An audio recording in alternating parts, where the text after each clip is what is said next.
Welcome back to another video on Gearsaw Studios, and today I'm going to be showing you how to build yourself an airplane. That way you have a finished airport or something to have in the sky. So without further ado, onto the tutorial. And one thing, I'm assuming that you've already watched the airport tutorial. If you haven't done that, I'd recommend watching it even if you don't plan on building an airport, mainly since it covers how to do the palette of this, and who knows, you might change your mind. Then we're going to be using the same palette as said airport. The only change is using smooth quartz for seating, since building fancy chairs would take up too much room. And then, I don't recommend building it on the ground, whether it be on the tarmac or the runway, mainly because space limitations. Because when you're on the runway, your wings have to be quite small in case you built it too close to the building like I did, or you have to change various other parts of the build to fit it. And the tarmac can get quite inconvenient with its size too. Which means grab some white concrete and tower up somewhere nearby. Preferably center it with the runway if you have an airport. And right about here, where we are directly aligned with that, is a good spot, which means start placing some white concrete so that way you have a platform here to start building on. Once you have your platform in the sky like this, what you want to do is turn it into a cylinder. And this cylinder is quite simple. What you want to do is make it 3 blocks on all sides, go up like this, and loop right back around.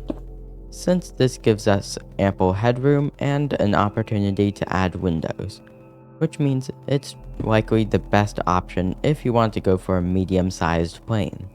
If you're looking for something smaller, then you won't have enough room to add more than 1 seat or so per aisle, which honestly doesn't quite work out, especially since planes are best built with odd numbers of blocks. Now, we have ourselves our nice little cylinder here, which means we now define which side is the front. Preferably make it away from your airport if you have one, and now we have a front. Here, what we did is we thinned out the area into a point that's 1 block below the center. Then you need a point where you can add your window, like this.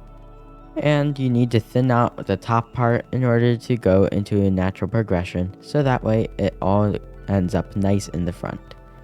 You can see this is a pretty good shape, which means we can continue on with placing a chair and then a couple levers and buttons along with the windshield. And then from there, we can start adding our windows, which should be 1 block apart each, and stop before we thin out. Like this would be the dividing line right here.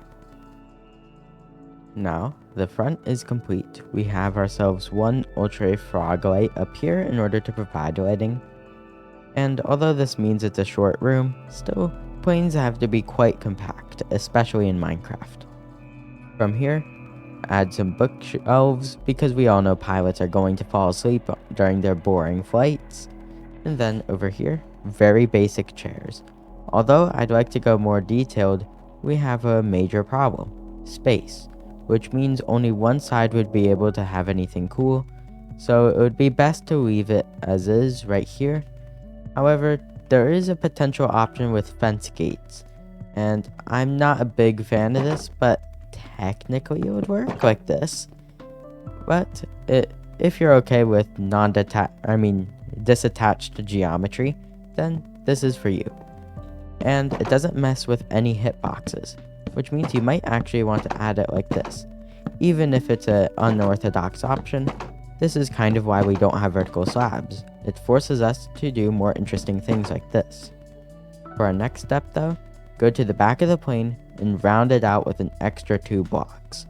Place an extra block here, and then using that, we can now add an iron door because we need a way to get in and out, and doors cannot be floating in this game, which means this is the best choice. From here, now it's time to do the wings. I have pre-built them, but in order to make this easier on you, you can use a very simple formula in order to finish this. On the front end, which should be around the 3rd window or so, If your plane is bigger than this, then of course adjustments as needed. But otherwise, what you want to do is go 1 block slope like this, and then on this, you want to go half block slope. Essentially, go down every 2 blocks. Once you reach about 4 left, create a small protrusion like this, and you'll have a nice wing. Which means we can now add the other wings. Go to the back, and add some more structures to the ones that we have on that end. Of course, this is a very rudimentary version, and you might even have to cover up a window or two to fit this. If your door gets in the way like mine does, then move the door somewhere else. It's fine if you have to replace a seat for it, although that replaced seat will no longer have armrest because of the presence of the fence gate. So you need to make small compromises here and there to fit everything. Once your wings are in like this, you now have a completed plane. However, this isn't the end, because it's kind of bland. You can add small wheel segments like this, and in order to connect them up, you can either do nothing or grab yourself some iron bars. If you find another block that might be better suited for this, please list it down below. But remember, don't have them extended unless you're building this on the ground. Naturally, I recommend building this mid-air first, since it's a lot easier when you have the entire world to build in, versus the ground where you're limited by size and the fact that you can't crawl normally without an elytra, etc. But with this completed section here, add some decoration. Orange stripes across the top, and my mouse is absolutely awful right now. I'm getting a new one soon, but anyways, add some orange stripes, and if you want to, on the inside, add some proper lighting. Since lighting might be really difficult for you depending on your resource availability, but sea lanterns or ultra frog lights will work just fine. And of course, funny mouse things. If you place them every so often, maybe like 4 or so seats, then you'll have a nice effect where you keep your plane nice and lit up. As for the interior, make sure the back is rounded like this, since off camera I rounded this out. It's much easier to round it out once everything else is in, rather than making it round from the start. But anyways, add all of your details and make it look a little bit more natural, like the actual company owns this.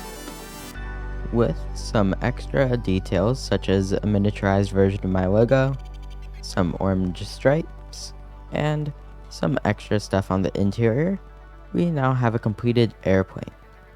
And we can see I used bee nests for storage compartments, mainly because who doesn't want to have a swarm of bees on an airplane? I mean, your only way out is out the window, but still. We have this nice place here. It's a decent plane, and it remains an acceptable size while still being easy to build. If you want to, you can even copy some and place them around the area. Maybe even have a swarm of them flying out of the airport. Despite the unrealistic nature of that, still, it would be a very interesting sight to see. And with that, it's the end of today's video. If you enjoyed this video, remember, please like and subscribe, and thanks for waiting patiently for the second installment of the airport. Many factors got in the way, and also general difficulties with building an airplane. It's surprisingly difficult to build one for the first time. Either way, enjoy the rest of your day. Gearsaw out.